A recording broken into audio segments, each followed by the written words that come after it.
নমস্কার বন্ধুরা, টেট সংক্রান্ত সুপ্রিম কোর্টের যে অর্ডার তার বিরুদ্ধে সুপ্রিম কোর্টেই রিভিউ পিটিশন এবং রিট পিটিশন এসএলপি এগুলি ফাইল অলরেডি হয়ে গেছে এবং এই বিষয়ে সুপ্রিম কোর্টে যে লড়াই সেই লড়াইয়ে টিচারদের হয়ে বিভিন্ন অস্ত্র রয়েছে, বিভিন্ন নোটিফিকেশনস, বিভিন্ন মেমো রয়েছে যেগুলি মারাত্মক অস্ত্র হিসেবে কাজে লাগাতে চলেছেন সুপ্রিম কোর্টের যারা আইনজীবী, যারা টিচারদের হয়ে সওয়াল করবেন তারা। তো এই সংক্রান্ত খুবই গুরুত্বপূর্ণ একটি অস্ত্র যেটি টিচারদের পক্ষে মারাত্মক স্বস্তির, সেই খবর আপনাদের সঙ্গে শেয়ার করব। তো চলুন শুরু করা যাক আজকের ভিডিও। আপনাদের সঙ্গে শেয়ার করব the national council for teachers education act 1993। এই যে অ্যাক্ট 1993 এটি 2011 সালে অ্যামেন্ডমেন্ট হয়েছিল, তার কপি আপনারা দেখতে পাচ্ছেন। কিছু নির্দিষ্ট যে সেকশনস রয়েছে সেখানে টিচারদের জন্য লুকিয়ে রয়েছে মারাত্মক স্বস্তি, অর্থাৎ চাকরি চলে যাওয়া এবং যে বাধ্যতামূলক যে রিটায়ারমেন্টে যাওয়ার যে একটা আশঙ্কা অনেক সিনিয়র টিচার করছেন, তারা হাত থেকে তারা একেবারে নিশ্চিন্ত হয়ে যাবেন। পূর্ববর্তী বিভিন্ন ভিডিওতে আপনাদের বিভিন্ন পজিটিভ তথ্য এবং নোটিফিকেশনের অংশবিশেষ দেখিয়ে আশ্বস্ত করার চেষ্টা করেছি, সেরকমই আজকের যে ভিডিও সেখানেও আপনারা দেখতে পাবেন কতটা স্বস্তি পেতে চলেছেন ইন সার্ভিস টিচাররা এই টেট সংক্রান্ত বিষয় নিয়ে। তো চলুন একটু ডিটেলসে আমরা ব্যাপারটি দেখে নিই। আপনাদের যেটা বলার যে দেখুন, এখানে ইয়েলো হাইলাইট যেটি রয়েছে সেটি অরিজিনাল 1993 যে অ্যাক্ট তার কথা, এবং সবুজ যেগুলি হাইলাইট করা রয়েছে সেটি তার অ্যামেন্ডমেন্টের মাধ্যমে সংযোজিত অংশ। তো সুতরাং আমরা প্রথমেই যদি দেখে নিই এর হেডিংটা কী ছিল। Act to provide for the establishment of a National Council for Teacher Education with a view to achieving planned and coordinated development of the teacher education system throughout the country, the regulations and proper maintenance of norms and standards in the teachers education system।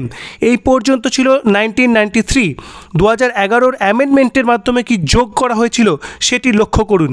Including qualifications of school teachers and for matters connected there with. এই যে ব্র্যাকেটে আপনারা দেখলেন including qualifications of school teachers, এটি insert করা হয়েছিল এই NCT অ্যাক্টে কবে? 2011 সালে। তাহলে এই যে এনসিটির যে ডিটারমাইন করবে যে স্কুল টিচার্স অর্থাৎ ইন সার্ভিস স্কুল টিচার্সের কি কোয়ালিফিকেশনস হবে, সেই বিষয়টি একেবারে যে প্রথম সেটি হচ্ছে 2011 সালে। সুতরাং এটি একটি মারাত্মক যুক্তি। তার আগে এনসিটির এই বিষয়ে কোনো পাওয়ারই ছিল না যে ইন সার্ভিস টিচার্সদের কোয়ালিফিকেশন সম্পর্কে কোনো মন্তব্য করা। যেটি বলা হচ্ছে it shall come into force on such date. Such date মানে 1993 ক্ষেত্রে কোন ডেটে এটি এফেক্টিভ হয়েছিল? দেখুন 1 জুলাই 1995 সালে। এখানে 4 নম্বর যে পয়েন্টে যেটি সবুজ হাইলাইট রয়েছে সেটি একটু লক্ষ্য করুন। Save as otherwise provided in the act, the জায়গার এর অ্যাপ্লিকেশনস থাকবে সেটি দেখুন। A. Institutions. B. Students and teachers of the institutions. C. School imparting pre-primary ইত্যাদি ইত্যাদি। D. Teachers for schools and colleges referred to in clause C। অর্থাৎ দেখুন এখানে শুধু স্কুল টিচার্সদের বিষয়টি এখানে সীমাবদ্ধ নেই, একেবারে কলেজ টিচার পর্যন্ত এই বিষয়টি ইনসার্টেড হয়েছে, যেটি সবুজ হাইলাইটেডে আপনারা দেখতে পেলেন। তো এখানে আরেকটি বিষয় মেনশন করা, সেটি হচ্ছে institutions means an institutions which offers courses or training in teachers educations. এটি কিন্তু আমরা বিভিন্ন হাইকোর্টের যে সওয়াল সেখানে জোরালোভাবে আমরা দেখেছি, যেমন উত্তরপ্রদেশের যে এলাহাবাদ হাইকোর্টে সেখানেও আমরা একটি রায়ের ক্ষেত্রে উল্লেখ পেয়েছি যে ইনস্টিটিউশনস বলতে এখানে সেই সমস্ত ইনস্টিটিউশনসের কথা বলা হচ্ছে যেখানে টিচার্স ট্রেনিং দেয়া হচ্ছে, অর্থাৎ নর্মাল একাডেমিক স্কুল প্রাইমারি, মাধ্যমিক, উচ্চ মাধ্যমিক তার যে যোগ্যতামান টিচার্সদের কী থাকবে সেই বিষয়টি তাদের ক্ষেত্রে প্রযোজ্য নয়। এনসিটি এখানে একটি প্রফেশনাল কোয়ালিফিকেশনস ঠিক করে দেওয়ার অথরিটি অর্থাৎ একাডেমিক অথরিটি হিসেবে তাদেরকে ধরা হচ্ছে না। এই সওয়াল কিন্তু জোরালোভাবে আমরা বিভিন্ন রায়ে লক্ষ্য করেছি। এখানে ফুটনোট যেটি রয়েছে সেটি খুব ইম্পর্টেন্ট। দেখুন এখানে যে কথাটি আপনাদের বললাম যে সবুজ হাইলাইটেড যে পোর্শন সেটি কি, সেটি হচ্ছে অ্যাক্ট 18 অফ 2011 অর্থাৎ 2011-র 18 নম্বর অ্যাক্ট, যেটি হচ্ছে এর অ্যামেন্ডমেন্ট অ্যাক্ট অর্থাৎ 1993-এর এনসিটির অ্যামেন্ডমেন্ট অ্যাক্ট। এখানে ডেটটা খুব ভালো করে লক্ষ্য করুন, 1/6/2012 অর্থাৎ অ্যামেন্ডমেন্টের যে এফেক্টিভ ডেট ছিল 1/6/2012 আর 1993-এর এফেক্টিভ ডেট ছিল 1 জুলাই 1995। পাশাপাশি দেখুন এই যে 2011-তে আবার একটি বিষয় ইনসার্ট করা হয়েছিল, school means any recognised school imparting pre primary, primary, upper primary, secondary or senior secondary educations or a college imparting senior secondary educations and includes a school established, owned and controlled by the central government or the state government or a local authority. 2. A school receiving aid or grants to meet whole or part of its expenses from the central government, the state government or a local authority. C. বা 3 নম্বর, a school not receiving any aid or grants to meet whole or part of its expenses from the central government, the state government or a local authority. অর্থাৎ এখানে কিন্তু সরকারি সাহায্য পাক বা না পাক সমস্ত ইনস্টিটিউশনসের কথা কিন্তু এখানে সমস্ত যে স্কুলের কথাই কিন্তু এখানে মেনশন করা হয়েছিল এবং 2011-র অ্যামেন্ডমেন্টের মাধ্যমে সেটি করা হয়েছিল। অর্থাৎ প্রাইভেট স্কুলও এর মধ্যে কিন্তু ইনক্লুডেড। এটি হচ্ছে মোস্ট ইম্পর্টেন্ট জায়গা। দেখুন সেকশন 12 যেখানে কি বলা ছিল ফাংশনস অফ দ্য কাউন্সিল অর্থাৎ কাউন্সিলের কি কাজ, এটি আপনারা ইয়েলো কালার যেগুলো সেটি দেখুন, এটি হচ্ছে 1993-এর কথা। কি বলা হচ্ছে কি কি কাজ করবে, the council May undertake surface কিসের জন্য, in various aspects of teachers educations. তারপরে 2 কি করবে, make recommendations to the central and state government সেটি করবে। সি কি করবে, coordinate and monitor teacher educations করবে। ডি পয়েন্টটা 1993-এর কিন্তু এখানে একটু অ্যামেন্ডমেন্ট রয়েছে সেটি আপনাদের লক্ষ্য করতে অনুরোধ করছি। Lay down guidelines in respect of minimum qualifications for a persons to be employed as a teacher. তারপরে স্টার দেওয়া রয়েছে, এখানে শুধু ইন স্কুলস কথাটি ছিল, এখানে যে ট্রিপল স্টার দেখছেন এখানে ইন স্কুলস ছিল সেটি অমিট করে দেওয়া হয়েছে 2011-র অ্যামেন্ডমেন্টের মাধ্যমে, কারণ এর যে পরিধি শুধু স্কুলের মধ্যে সীমাবদ্ধ নেই, কলেজ পর্যন্তের যে ব্যাপ্তি সেটি হয়ে গেছে, সেজন্য স্কুলস কথাটি উড়িয়ে দেওয়া হয়েছিল। কিন্তু যেটি মোস্ট ইম্পর্টেন্ট কথা সেটি দেখুন, লে down guidelines in respect of minimum qualifications for a person.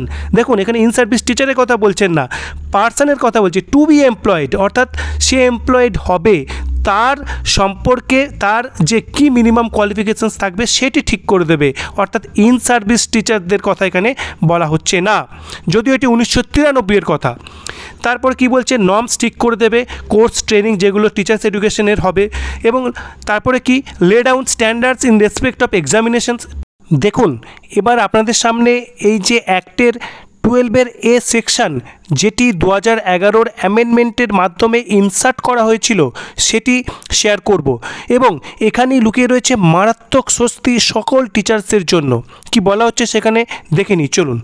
Power of councils to determine minimum standards of educations of school teachers. কি বলা হচ্ছে, for the purpose of maintaining standards of educations in schools the council may by regulations determine the qualifications of persons for being recruited as teachers in any দিয়ে pre primary থেকে শুরু করে সমস্ত কিছু বলা রয়েছে, run by central government, state government অথবা local authority. কি বলছে, এনসিটি রেগুলেশনসের মাধ্যমে যে টিচার্স রয়েছেন প্রাইমারি, প্রি প্রাইমারি বিভিন্ন ক্ষেত্রে তাদের যে কি কোয়ালিফিকেশনস হবে সেটি ডিটারমাইন করতে পারবে। প্রথম প্রবিশতে এটি বলে দিল, অর্থাৎ 12A এর যে ফার্স্ট প্রবিশতে এনসিটি কি করতে পারবে, যারা টিচার্স রয়েছেন তাদের কি কোয়ালিফিকেশনস হবে সেটি ডিটারমাইন করতে পারবে এই 2011-র অ্যামেন্ডমেন্টের মাধ্যমে। সেকেন্ড প্রবিশতে কি বলা হচ্ছে, provided that nothing in this section shall adversely affect the continuance of any persons recruited in any দিয়ে বিভিন্ন স্কুলগুলির নাম বলা হচ্ছে under any rule, regulations or order made by the central government, state government or a local authority immediately before the commencement of the NCT Amendment Act 2011, 18 of 2011, solely on the ground of non-fulfillment of such qualifications as may be specified by the council. তাহলে কি বলা হচ্ছে, এই যে 2011 amendment act যেটি চালু হয়েছিল 1 June 2012, তার আগে যে সমস্ত টিচার্স রয়েছেন তাদের কন্টিনিউয়েন্সের উপরে কোনো রকম প্রভাব ফেলবে না, সেটি পরিষ্কার বলে দেওয়া হচ্ছে। যে কোয়ালিফিকেশনসই এই এনসিটি ঠিক করে দিক না কেন, সেটি ফুলফিল হয়নি, এই গ্রাউন্ডে তার কন্টিনিউয়েন্স ইন সার্ভিস ব্রেক করে দেওয়া হবে, সেটি কিন্তু কোনো মতেই সম্ভব নয়। এই যে সেকেন্ড প্রভিশো 12A সেকশন, সেখানে মারাত্মক সেফগার্ড দিচ্ছে, অর্থাৎ একেবারে সরাসরি বলছে যে ইন সার্ভিস টিচার যাদের রিক্রুটমেন্ট 1/6/2012 আগেই হয়েছে, তাদের ক্ষেত্রে এ ধরনের কোনো প্রভিশনসের মাধ্যমে তাদের নন ফুলফিলমেন্টের যে দোহাই দিয়ে তাদের যে কন্টিনিউয়েন্স ইন সার্ভিস সেটিকে অ্যাফেক্ট করা বা অ্যাডভার্সলি অ্যাফেক্ট করা, সেটি কোনো মতেই সম্ভব নয়, সেটি পরিষ্কার বলে দেওয়া হয়েছে। এবং এখানে প্রভিশো 3 কি বলা হয়েছে, provided further that the minimum qualifications of a teachers referred to in the first proviso shall be acquired within the period specified in the act of under the right of children to free and compulsory education act 2009। অর্থাৎ তাদের এই যে qualifications minimum অর্জন করার কথা বলা হচ্ছে RT act অনুযায়ী, সেটি তাদের কিন্তু করে নিতে হবে। অর্থাৎ আরটি অ্যাক্টের সেকশন 23 সাবসেকশন 1 অনুযায়ী তাদের কোয়ালিফিকেশনস অর্জন করতে হবে। এবং যার জন্য এনসিটি 23 আগস্ট 2010 কিন্তু নোটিফিকেশনস বের করে দিয়েছে এবং সেখানে স্পেসিফাইড করে দিয়েছে এদেরকে ছাড় দেওয়া হলো। কাদের ছাড় দেওয়া হলো? যে যারা আগে নিয়োগপ্রাপ্ত হয়েছেন। সুতরাং ঘুরিয়ে ফিরিয়ে যেভাবেই হোক, যেটি দাঁড়াচ্ছে 29/7/2011, যেটি amendment of minimum qualifications act 2010-এর অর্থাৎ 23/7/2010-এর, তার পরিপ্রেক্ষিতে যে ডেটটি পাওয়া যাচ্ছে কাট অফ ডেট 29/7/2011 আগে নিয়োগপ্রাপ্ত বা অ্যাডভার্টাইজমেন্ট বেরিয়েছে, এরকম কোনো টিচার্সের কিন্তু এই যে টেট সেটি কিন্তু ম্যান্ডেটারি হতে পারে না, এই কথা কিন্তু বলা হয়েছে। এবং আজকে আপনারা এই যে পার্টিকুলার 12A সেকশনের উল্লেখ পেলেন, সেখানে পরিষ্কার চাকরির যে নিশ্চয়তা সেটি নিয়ে নিশ্চয়ই আর কোনো সংশয় থাকছে না। নিশ্চিতভাবে এটি মারাত্মক বড় একটি ওয়েপন হিসেবে যে আইনজীবীরা সুপ্রিম কোর্টে ব্যবহার করবেন, অলরেডি এর ব্যবহার শুরু হয়ে গেছে। আমরা ত্রিপুরা কেসে ত্রিপুরা দেব ছিলেন, ত্রিপুরার যিনি আইনজীবী শ্রমিক দেব, তিনি কিন্তু এই সেকশনের উল্লেখ করেছেন 12A, এখানে কি অ্যাক্ট অফ 18/2011 যেটি ইনসার্ট করা হয়েছিল এনসিটি অ্যাক্ট 1993-তে। সুতরাং এই পয়েন্ট আগামী দিনে মারাত্মকভাবে সুপ্রিম কোর্টের সামনে উপস্থাপিত হতে চলেছে। তো এই তথ্য আপনাদের সঙ্গে শেয়ার করলাম এবং একেবারে নিশ্চিন্ত থাকুন এই বিষয়ে যে যারা আগে নিয়োগপ্রাপ্ত হয়েছেন তাদের এই বিষয়ে কোনো দুশ্চিন্তার কোনো কারণ নেই। ধন্যবাদ, এই ছিল আজকের আপডেট। পরবর্তী আপডেটের জন্য চ্যানেলটি অবশ্যই সাবস্ক্রাইব করুন এবং ভালো লাগলে ভিডিওটি একটি লাইক করুন এবং শেয়ার করুন। ধন্যবাদ।